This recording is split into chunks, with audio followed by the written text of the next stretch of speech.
Hi, I'm Mike Elam, and this is Buford Pusser, The Other Story.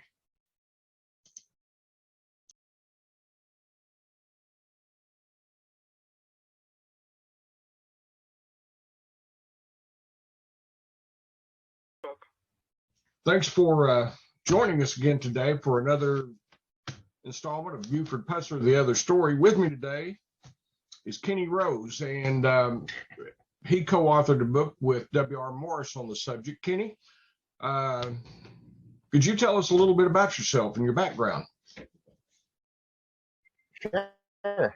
I grew up in a small town of Metropolis, Illinois, home of Superman. So we have a legend or hero here as well. But I attended University of Kentucky and Murray State University. At University of Kentucky, I studied liberal arts and sociology. At Murray State, I got a journalism degree and a double minor in psychology and sociology.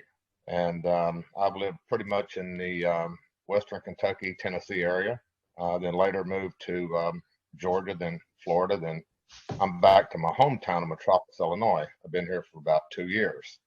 And but I've been a Buford Pusser enthusiast, I guess you can say, since I was about 11 or 12. Read the first book, 12th of August, and had been interested in him ever since. Okay. Well, I mentioned that you co-wrote a book with W.R. Morris about Buford. Can you tell us how and when you met Morris?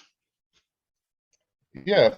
I was working for another publishing company. I believe I started in 92, I think it was. And so my job was to go out and find and create titles. And I mostly did regional history, like pictorial history books, family genealogy type books, things like that. I did a few other histories on different subjects, but I had stopped at the museum one day and I noticed that there wasn't a recent book that had been done since the State Line Mob, which I'll go into detail about that a little bit later. But so I contacted Buford Pusser to see if she wanted to possibly do a book. And so we met and had lunch at the Pizza Hut there in Savannah, Tennessee. And I ran the idea by her. And at that time, she was trying to get together a documentary, I believe, with Bill Curtis of A&E, American Justice, if I remember correctly. And so I ran the idea by her, and she said she would think about it, whatever. Well, it never did pan out. So I was on my way back to Jackson, Tennessee, and instead of going up, the normal route up down 64 and up 45 and so forth, I decided to take a shortcut and ended up at this little country store in Reagan, Tennessee. And I noticed over to the left of this grocery store, there was a trailer sitting there, and out front it had a sign that said, Cherokee Press, distributor of Buford Pusser walking tall books. So I thought, well, I'll just go in the store. I needed to get a Coke and a pack of cigarettes at that time. And so I went in there, and there was a man sitting at a table back about the middle of the building. He was finishing up his chicken dinner, wiping off his hands. And I said, do you know anything about this place next door? I want to get that new book, The State Line Gang. And he stood up, wiped off his hands. He says, The State Line Mob. He said, I'm W.R. Morris. And I was like, wow, this is pretty interesting. And again, this was the same day I met Duana. And so we went over, he took me over to his trailer where he had his temporary office or whatever. And I bought a Buford book from him. And I also bought the State Line Mob book. And he autographed both of them for me. And he was showing me a lot of memorabilia that he had. And supposedly he had the 3 bullets that Pusser killed Louise Hathcock with, got to hold those. He showed me other things like the arrest warrant that Pusser served on Russell Hamilton. And just he had a lot of tons of pictures. And I told him, I said, you've got a book here. I said, it's a different type of book, but I said, with all these pictures, I said, I think people would really enjoy seeing what Pusser looked like from a baby all the way up till, people carrying his casket. And so he said, well, why don't you um, draw up a contract and come back and I'll look it over and we'll go from there. So a couple of days later, I got back and he looked it over and um, he ran with it and we started working on the book. Well, uh, what was it like to work with him, and just a brief description of that? Well, you have to keep in mind that I read the 12th of August book when I was about 12, and I was just enamored with the story. It is, as with millions of other people, the story really um, captivated me because in my eyes, Buford Pusser was a larger than life figure, and so it was sort of surreal at the moment. Well, when I first met W.R. Morris, because he was a #1 best-selling author, and being in the book publishing business, I thought that was pretty cool. But working with him was it was a very memorable experience. Of course, I did all the driving because he didn't want to drive for. I look back now for obvious reasons, so I did all the driving, and uh, we got to meet a lot of people, and I'm the type that asks a lot of questions, and so I'd ask him questions about Buford, and I said, did he really do this or did he really do that? And the more I worked with Morris, the more I learned that Pusser was really not the 12th of August figure that Morris had written about. It was at times it was stressful working with Morris because he was a very intense, serious person. He didn't like to play around. He liked to, interview people and take his notes and and he always had a deadline because we were on a sort of a short deadline with this book. He wanted to get it out before on the 20th anniversary of Pusser's death in 1994, but it actually came out in, I believe, June of 1995. But it was a very memorable experience. But again, it was very stressful at times because Morris was, I wouldn't say he was bipolar or anything like that, but uh, but when he passed away in '98, I believe it was '98, of brain cancer, there were times that it was 1 minute it would be just fine and laughing and going on and telling stories, and the next minute he would just be like totally different. And but I understand now. But at the time, I didn't realize what was going on with him. But it was fun. I enjoyed it. I'm sure that you met a lot of interesting people during your time with Morris. Can you tell me about a few of the people that you did meet that were involved in this real story? Sure. Well, just some of the more notable ones was P.D. Plunk. Morris took me out to his house, and I got to meet him. That was a memorable experience. And of course, we interviewed Paul David English, um, and a lot of people know about him. He had escaped Pusser's jail, and Pusser um, tracked him down in Corinth and shot him through the back through the trunk of a car. And of course, we met a lot of state liners, some of the hang-arounds, things like that, and a lot of the club owners. So I got to meet quite a few people. It was fun. Well, uh, let's go to the ambush for a moment. Do you think that Morris wrote or knew more about the ambush than he wrote in his book? I believe so. He really couldn't say a whole lot about it because he was actually going to do another book, but obviously he passed away before he could do that. And he didn't say what the book was going to be about, but he suspected there was a lot more to it than what Pusser had said in the 12th of August, and some of the interviews that Pusser claimed had happened. So I think he doubted it. He just didn't have the information that you have since gotten to sort of put the pieces together. Oh, well, let's go back a step, and let me ask you about if he reflected any on Louise Hathcock and her death. Well, when I met Petey, okay, well, he had a lot of questions about that as well, because when we met Petey Plunk, and Petey Plunk did tell me a lot of things that he asked me not to tell, but he didn't say that I couldn't say this. But Petey Plunk sort of doubted it as well, as did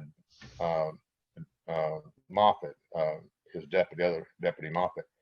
But Petey said that he heard Pusser's gun go off first because he knew what it sounded like, because it was obviously a much larger caliber gun.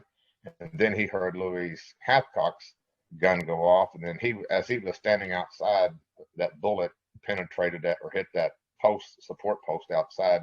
So, but one thing that Petey did tell me is that Pusser told him, he said, stay outside and do not come in. So, and that sort of raised Morris's suspicions about what really happened at the Shamrock when Pusser killed Louise Hathcock. Let me ask you this. You take Louise's death, you take Russ Hamilton's death. Russ, we haven't talked about yet. But in both of those, the district attorney, Will Terry Abernathy, seemed to really, in my opinion, seemed to side with Buford's side of the story. Did Morris ever say anything about Abernathy? No, he didn't. The only thing he ever really said about the Russell Hamilton killing is that they only had Buford's word as to actually what happened. And again, he thought that was a little suspicious too, because the two people he was known to have killed, there were no witnesses, and Morris felt a little uncomfortable with that. But when he was writing his books, he had to write it the best he could, based on what the facts were then. Yeah, and I think that's something that we ought to discuss, is that, now I've had the advantage of having the internet. It's been easy for me to locate people, find people, interview them, so on and so forth. It wasn't quite so easy during Morris's day. Do you think that had any influence on the way he wrote his books? Yeah, it was, because there are some inaccuracies in Morris's books. Like, for instance, in the State Line Mob, he talks about, I believe the name was Raymond Gagliardi or whatever, as one of the possible assailants or whatever on the alleged ambush that killed Pauline Pusser. And of course, his body was found floating in the, I believe, Boston Harbor. But at that time, we know, at that time, that's what Morris wrote. But as we know now, that's not the case. So there's a lot of inaccuracies there that Morris, I don't think he intended to do it, but the way it worked out, that's what he had to go with at that time. Oh yeah, I know that personally, in looking into all this, information is hard to get, even today. You track down these people, right, try to interview them, get some information from the people who were really there, do some sort of background check, so on and so forth. Morris really didn't have that luxury. I think he was just having to get out and do a lot of footwork. Right. So yeah, he did. And there were a lot of people that we met that supposed state liners, whatever. Some were very receptive to Morris, and others weren't. And the same goes with the Pusser fans. were the people who supported Pusser. You know, some would talk to him, some wouldn't. But Morris was he was one of a kind, and you know, of course, there's some people that I won't mention names that's in my Facebook page group that you know, they just didn't like Morris because they felt like they couldn't trust him. But anyway. Well, you know, something that you might kind of cover here. I know it's been my experience that a lot of people wonder why I don't name some people that I write about. And I don't think a lot of people understand that some of these folks are still scared to have their name connected with the story, even today. And for me, it's been a situation where a lot of people would just tell me, I'll tell you this, as long as you don't connect my name to it, because I have friends, family, neighbors, and all of them like Buford. And what I'm about to tell you is something very negative. So I don't want it coming back on me, because I don't want these people to be upset with me. And I'll tell you this, Right. and hope that you can find confirmation through another source, since you have this now. Did you ever find that to be true, that people didn't want to have their name connected with certain stories? Yes, in fact, one of the probably one of the more interesting people we got to meet, interview, was Sheriff James Bishop, who was sheriff of Tishomingo County, Mississippi, and he at one time had arrested Towhead White for moonshining, and he invited us to his house there in Iuka, Mississippi, and he told us about who he believed who believed who actually killed Towhead White.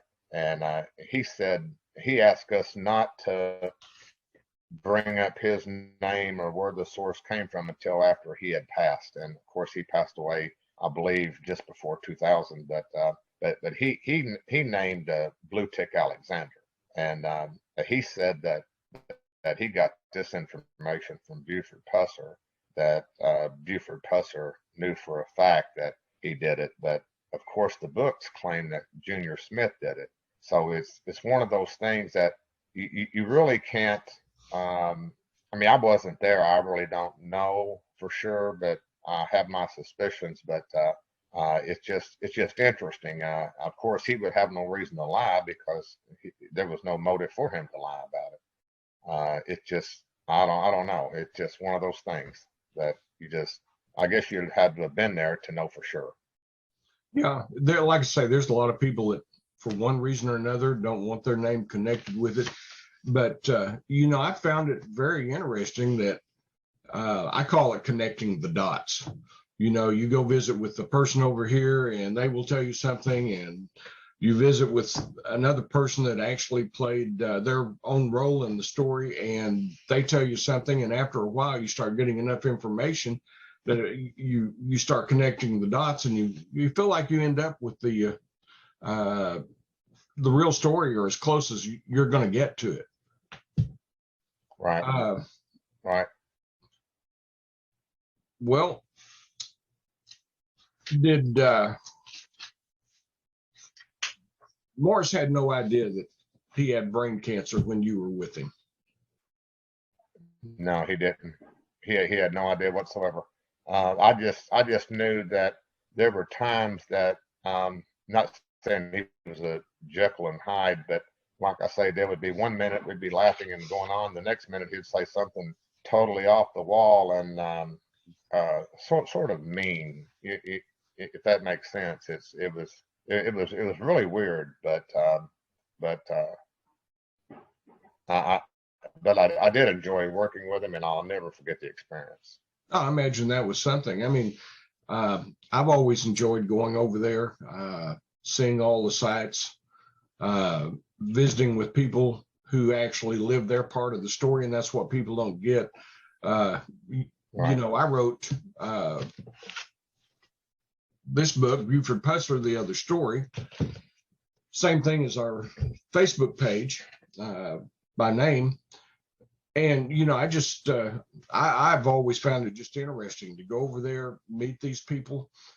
And one thing a lot of people don't understand is when you're visiting with a lot of these folks, they have nothing to gain by telling you a false story. Right. And did you I experience agree. that? Yes, absolutely. And like you said, there were people who told us things that they didn't want their name brought into it because they had family members who were perhaps part of the state liners, or they just wanted to stay out of it because they just wanted the story to be told as they knew it to be true.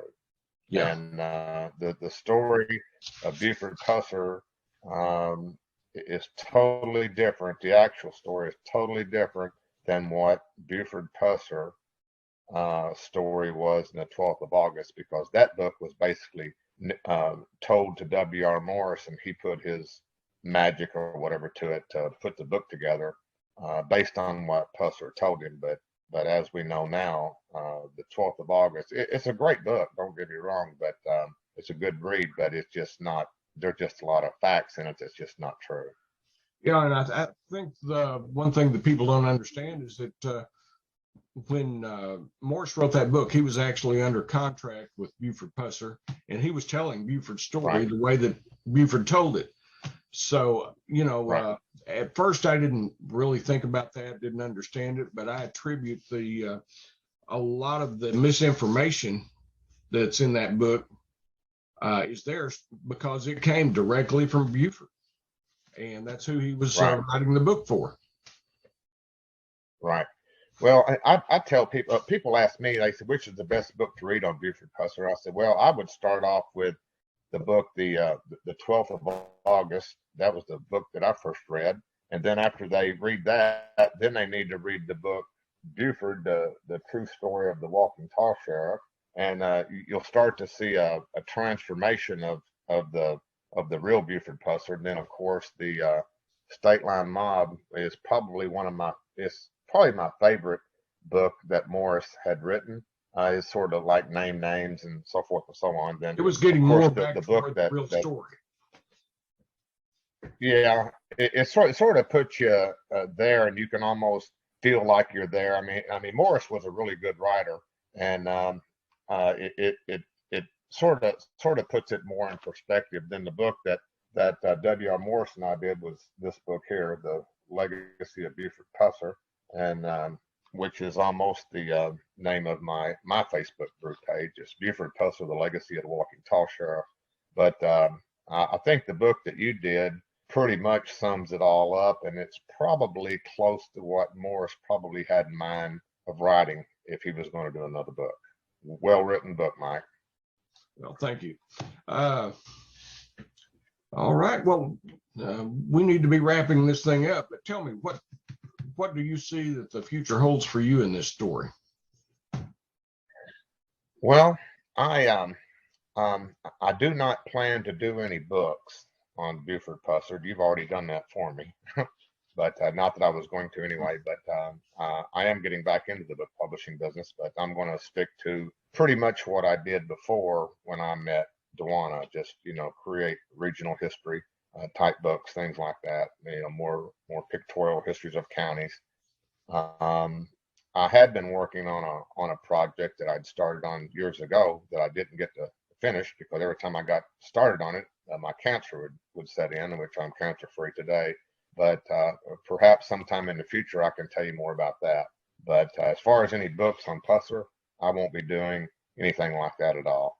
But I'm living in Metropolis, Illinois now, and just semi-retired and just enjoying life and Just writing my hanging out with money Superman.